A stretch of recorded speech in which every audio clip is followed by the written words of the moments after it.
เชียงใหม่สืบสานเวลาพันผ่าน131 ปีนานไกลวัดพระบาทอุดมรุ่งเรืองงามตาเจ้าน้อยบุญธรรมสาขาหลวงเมืองเชียงใหม่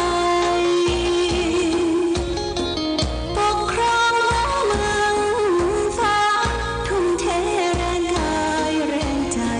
ทุกชาติพันธุ์รวมใจรักษา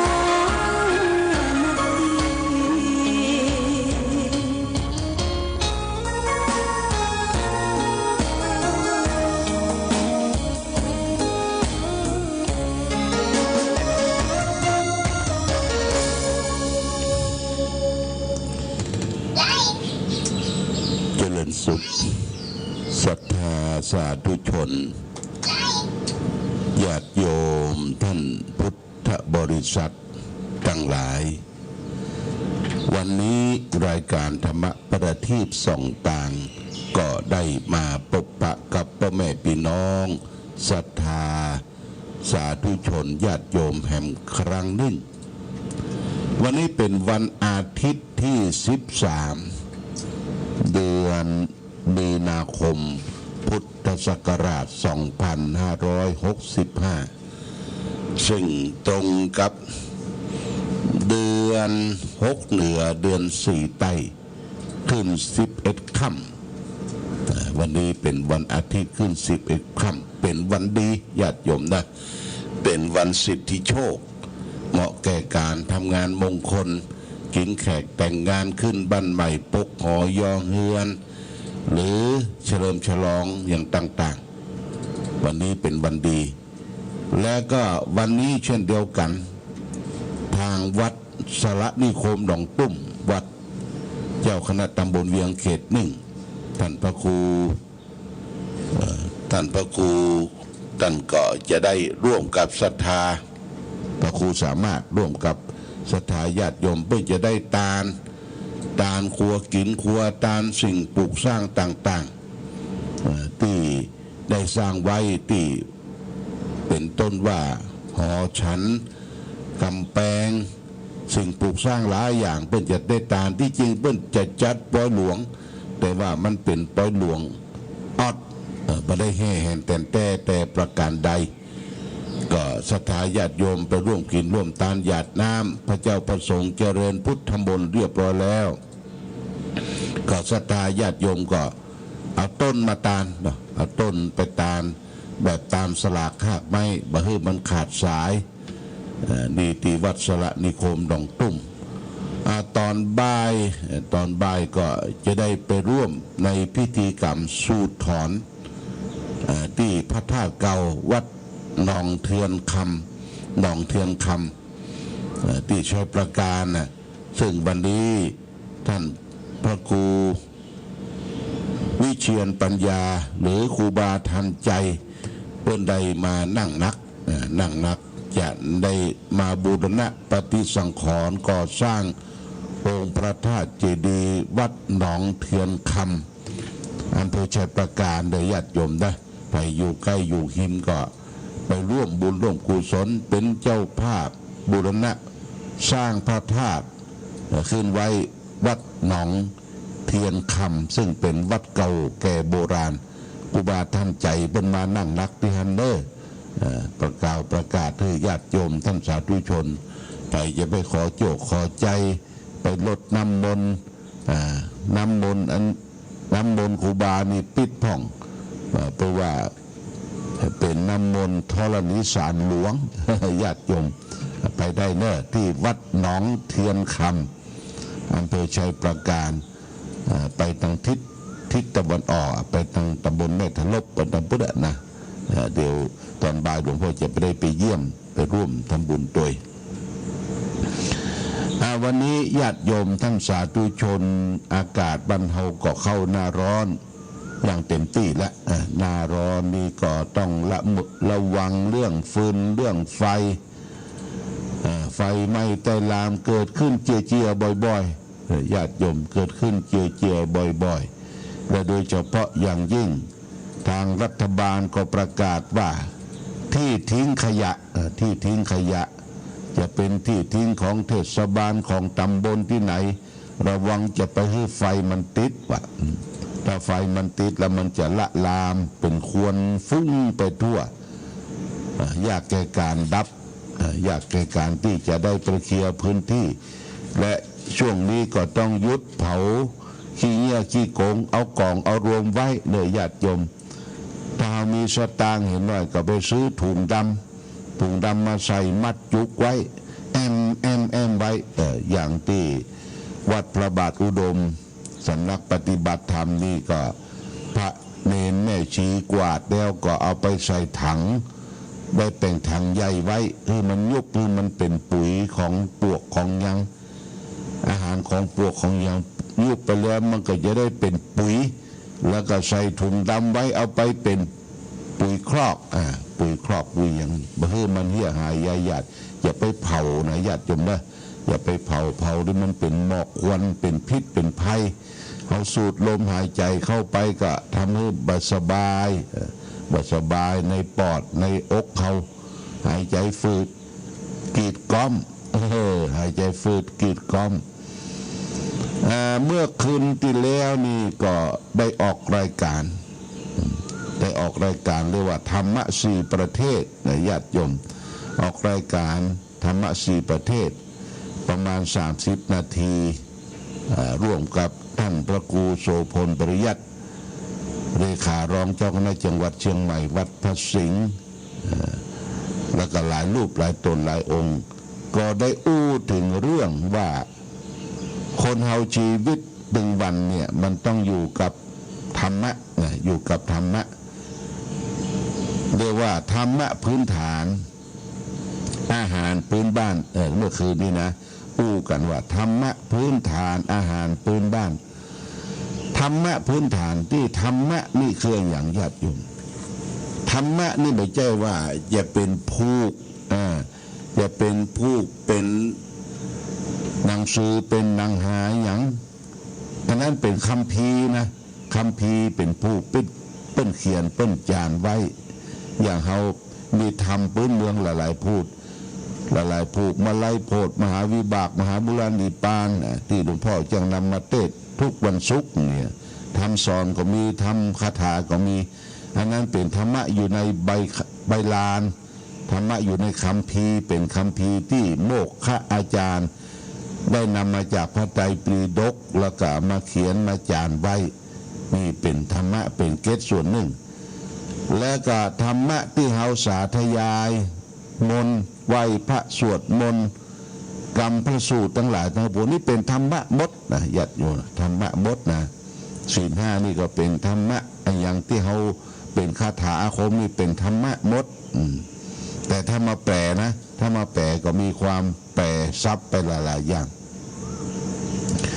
แต่ว่าธรรมะพื้นฐานนะญาติโยมนะคนเราจะมีธรรมะเหมือนกันหม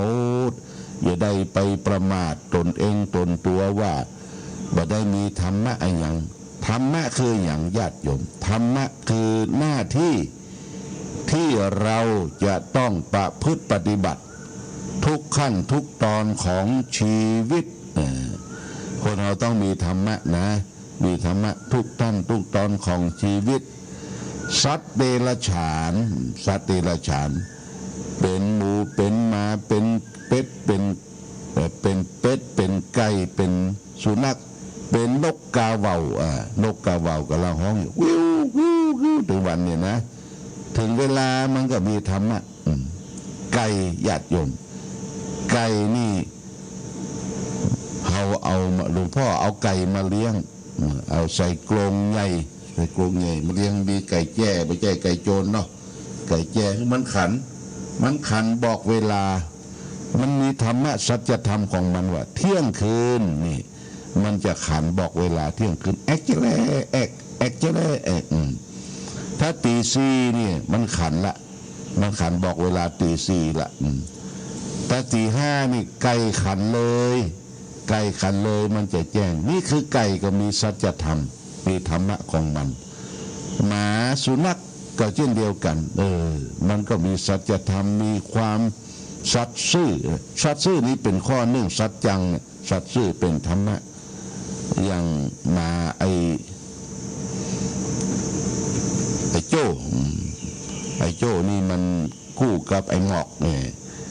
เวลาหลวงพ่อก็บอกไว้จะไปที่ไหนจะไปจังใหม่จะไปที่ไหนบอกเฝ้าหน้ากุฏิเนอะสองตัวนี้นะเฝ้าหน้ากุฏิมันกระดิกหูมันให้กระดิกหูมันคล้ายๆว่ายอมรับว่าจะปฏิบัติงานเฝ้าหน้ากุฏิหลวงพ่อเนี่ยเสร็จแล้วมันก็เอาไปนี่นะที่จริงมันไม่ได้นอนเฝ้าหน้ากุฏิมันจะไปรอเขาปุ้นที่หน้าประตูเข้าพอรถมาแล้วมันจะวิ่งมาก่อนวิ่งมาก่อนมาถึงที่หน้าประตูมันจะเอาไขประตูรถมันจะมาอ้อนมากระเซาเย้าเยื้อครัวเคลียรองตีนอย่างเขาแล้วก็เขาต้องมีรางวัลปั่นให้มันอาจจะเป็นฮอตดอกอาจจะเป็นของลูกจิ้นซื้อได้มาปั่นให้มันก็จำความจำนี่มันมนุษย์คนเขาก็ต้องมาใจความจำเป็นธรรมะส่วนหนึ่งที่มันจำมันได้ปฏิบัติตามหน้าที่ของมันถ้ามันไม่ได้ปฏิบัติตามหน้าที่มันเลอะเลยเพิกเฉยมันไปเอี่ยวไปแหวงมัน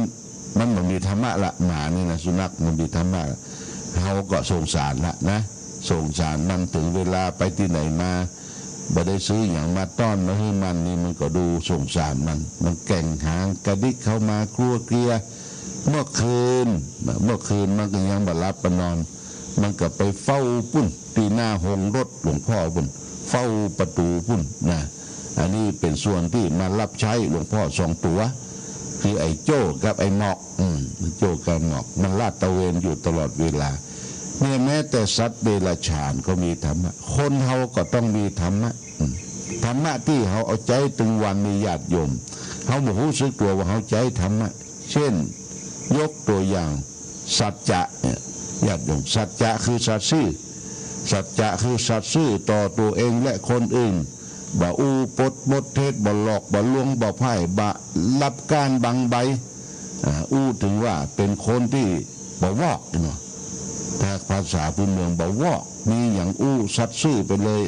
มีสัจจะเลยว่าเขาได้ประพฤติปฏิบัติธรรมข้อหนึ่งสัจจะละข้อขันติความอดทนเนี่ยอย่างอดทนต่อการ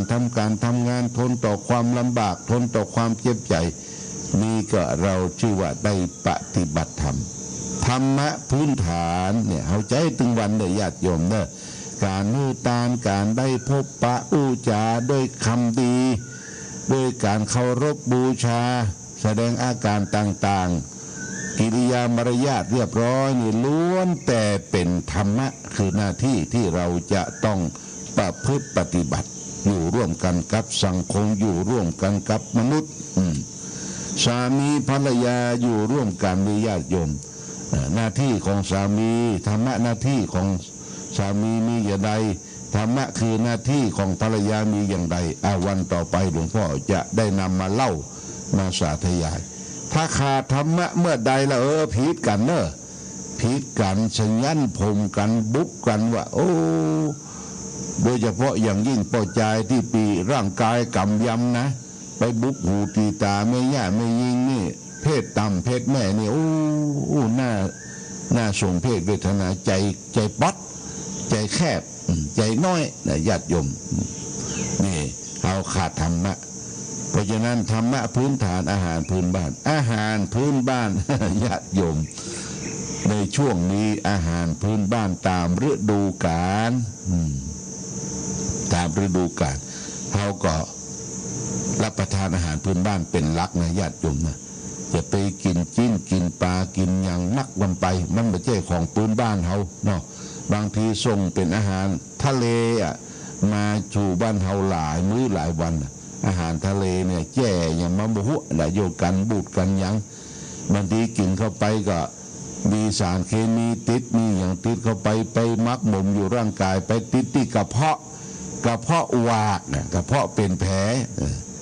แล้วก็สิ่งที่เป็นพิษเป็นภัยที่ไม่ใช่อาหารโลญาติโยม ไปกินน้ำเนี่ยกินน้ำเป็นพิษน้ำอย่างน้ำเหล้าน่ะน้ำสุรามันเป็นพิษมีเมทิลแอลกอฮอล์ไปสูบยาเป็นพิษสูบบุหรี่สูบอย่างนี้เป็นพิษทั้งนั้นก็มันไปหมักหมมอยู่ร่างกายสิ่งเหล่านี้ถ้าจะปลอดสารพิษก็ต้องเป็นอาหารพื้นบ้านพักไม่ใช่เคือเนี่ยญาติโยมตะวานี้ก็ลุกจากยังไม่มาตอนเย็นก็มีป้อน้อยปั่นนโนครแม่ใส่ลุงพิกุลเปิ้นก็เอาพักพื้นบ้านมาถวายญาติโยมนะมีอย่างพักกูดผักเซงดาผักเสี่ยวผักละแล้วเอาสิ่งที่กลับใส่ปรุงมาตัวบะเขือส้มน้อยแล้วก็ปลาแห้งเนี่ยมันยังมาเข้ากันนะวันนี้จะแกงละนะญาติโยมแกงผักเขียวแกงผักรวมและก็ต้องขอบคุณเด้อตะวานีตอนในปั่นมโนครแม่สายลุงพิกูล168บ้านเสาหินบู14ได้ขึ้นมาตอนบ่าย4 โมงครึ่งแล้วก็ได้ถวายค่าน้ำค่าไฟบำรุงสถานีไว้แห่ง400 บาทโมทนาสาธุเมื่อญาติโยมการไปถวายส่งเข้ามือจังหารนี่ประจำเป็นจะต้องปรุงสุกก็ได้นะเอานี้อย่างก็ถวายวันนั้นหลวงพ่อก็คือไอ้คำสิทธิไปซื้อพักกุ่มมาไว้เนอะพักกุ่มดองได้พวกทางนันทลามหมดนะเป็นดองเป็นไห้วะเป็นขายเป็นกิโลนะญาติโยมอย่าเอาไว้แกงเลี้ยงปู่เจ้าเพิ่นจะมาช่วยการช่วยงานวันที่19เนี่ยนะคณะสงฆ์เพิ่นจะมาช่วยกันจัดแจงแต่งสถานที่และของแปลกๆของปืนบ้านล้านนานี่บางท่านบางคนเด็กสมัยใหม่บ่ค่อยสนใจแกงผักกลุ่มดองใส่หมู3 จานปุ๊บโตยำผักกลุ่มญาติโยมนะนี่เป็นอาหารพื้นบ้านในช่วงนี้ก็ผักหวานผักหวานป่าผักหวานบ้านผักหวานป่าก็แกงใส่งุ้น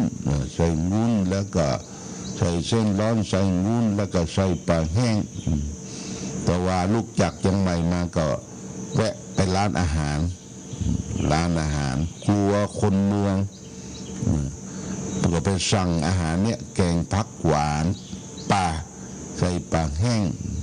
และพัดยอดบะเขือญาติโยมนะของนี้เราจะไปมองข้ามและในช่วงนี้ก็ผักกาดจอกระรำนะญาติโยมอาหารพื้นบ้านผักกาดจอนี่ถ้าหน้าหนาถ้าหน้าฝนนี่มันน้ำผักกาดมันนักมันอมน้ำนักหน้าแรงนี่จออร่อยละจอเหมาะจอแล้วจะให้มันเติมลงไปผักกาดจอจะไปขาดต่ำถั่วเน่าแคบนี่ใส่ญาติโยมใส่ถั่วเน่านักนี่มันกลิ่นหอมนะผักกาดจออันนี้โมทนาสาธุเนอเอาละญาติโยมวันนี้ขอโมทนากับพ่อน้อยปั่นแม่ใส่ลุงพิกุลบ้านเสาหินนะได้ถวายค่าน้ำค่าไฟปัจจัยอยู่400 บาทโมทนาสาธุทัดนั่นมามีคุณจิราพรมณีจรคุณน้ำตาลวงคำนางสาวณัฐพัฒน์สิงห์เล็กได้ทำบุญเป็นเจ้าภาพแก้วตาแมวนะที่จะบรรจุยอดธาตุวัดพระบาทอุดมแห่ง1 เม็ด 1,000 บาทเพื่ออุทิศส่วนกุศลให้แก่แม่อุ้ยแสนมณีจรที่เป็นได้ส่งสขานตามคาบไว้ตะวาวันซืนลูกหลายก็พร้อมอกพร้อมใจทำบุญสุนทานหลานเลนส่งสการตามคาบเรียบร้อยแล้วหลวงพ่อก็ยังได้ไปร่วมเนาะทำบุญให้แก่แม่อุ้ยแสนมณีจรโมทนาสาธุทัดนั้นมาก็มีร่วมด้วยช่วยกันมีนางวันเพ็ญสิงห์เล็กบ้านแม่ใจบ่อหินนี่ก็ได้ทำบุญเป็นค่าไฟฟ้าสถานีวิทยุแห่ง100 บาทอุทิศส่วนกุศลให้แก่แม่อุ้ยแสนมณีจรถัดนั้นมาหมายมีนางวันเพ็ญสิงห์เล็กได้ทำบุญที่บ้านศรีนนท์ใจร่วมทำบุญ100 บาทเป็นค่าน้ำค่าไฟฟ้าสถานี ถัดมาหมายมีนายเศรษฐนางศรี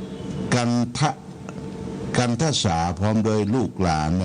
ทำบุญเป็นเจ้าภาพโต๊ะจีนโต๊ะ1,000 บาทแล้วก็บริจาคร่วมเป็นค่าไฟฟ้าสถานีแห่ง100 บาทนายเศรษฐนางศรีกันทสาพร้อมด้วยลูกหลานบ้านแม่ใจบ่หินเฮาอันนี้โมทนาสาธุญาติโยมขอบคุณโมทนาสาธุถ้าท่านมาก็มีแม่สีเรือนแสนเปียงบ้านต้นพึ่งอันนี้ทำบุญเพื่อแก่ทำบุญเป็นเจ้าภาพแก้วมรกตแก้วมรกตตามแมวแห่งลูกปันบาทเพื่ออุทิศส่วนกุศลให้แก่พ่อนานดีแสนเปียงโมทนาสาธุมาณโอกาสนี้ท่านนั้นมาหมายมีแม่ศีลาอินแสงบ้านแม่ใจต้นเฮือดเป็นเจ้าภาพหมอกมุนเมืองแบบแขวนลูกติ่งลูก500 บาทถัดนั้นมาหมายมีแม่จิดาภาศิริสวัสดิ์วัฒนาบ้านแม่ใจเหนือหมู่8หมอกมุนเมืองลูกติ่งเห็นลูก500 บาทถัดนั้นมาก็หมายมีแม่สมศรียศนะนี่จากแม่ขาแม่ขาได้นำปัจจัยฝากมาถวายตามเห็น500 บาทเป็นแก้วหมอกมุนเมืองแบบลูกติ่งแล้วก็ท่านนั้นมาหมายมีก็แม่บัวคำลืออันนี้ก็คือลูกกุหลานได้ขับรถมาส่งได้มากินมาตามได้ทำอันนี้ตัวญาติโยมวันที่23นี่เปิ้นว่าเรียกว่าทำโฟน5 แก้วโฟน5 แก้วเปิ้นแต่งดอกใส่สตางค์ตะป๊อบแป๊บแม่อุ้ยคำลือแม่บัวคำลือนี่ทำมา200-300แต่ว่าก็เตรียมไว้เป็นพันญาติโยมวันที่เขายกยอดชัดเขาจะได้โปร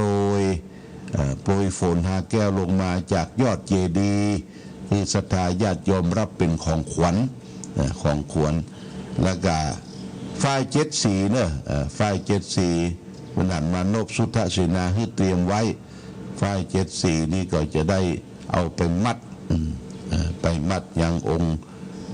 ยอดฉัตรเจดีย์แล้วก็จะชยันโตจะขึ้นไป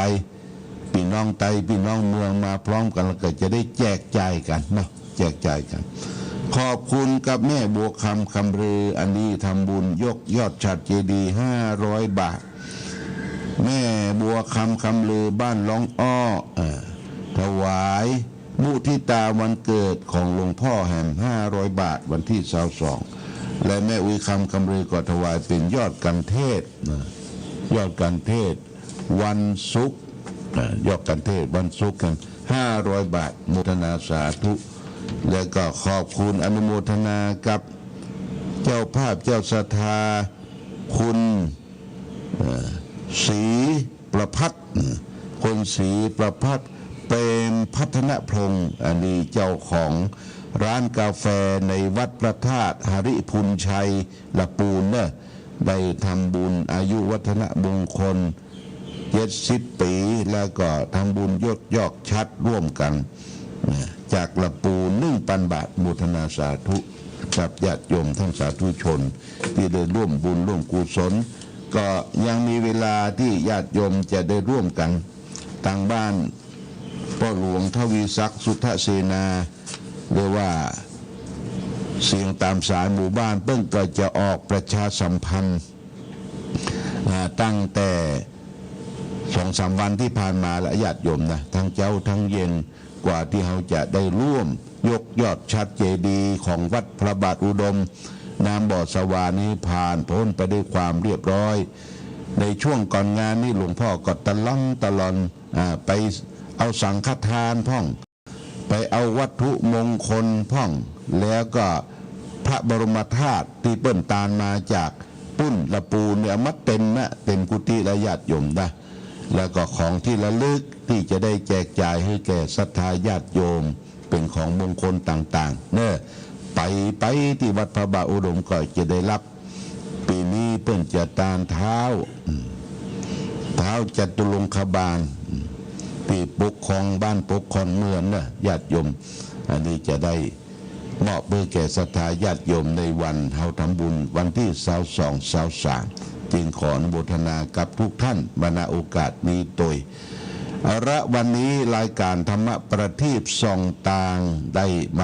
มาพบศรัทธาญาติโยมท่านสาธุชนก็ต้องขอบคุณอย่าไปลืมว่าธรรมะพื้นฐานอาหารพื้นบ้านเลยญาติโยมนะขอให้มีธรรมะกันจู่ผู้จู่คนอู้จากันนี่จะไปเถียงจะไป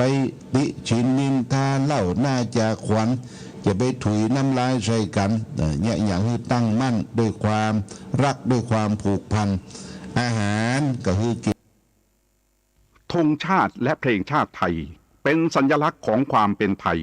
เราจงร่วมใจยืนตรงเคารพธงชาติด้วยความภาคภูมิใจในเอกราช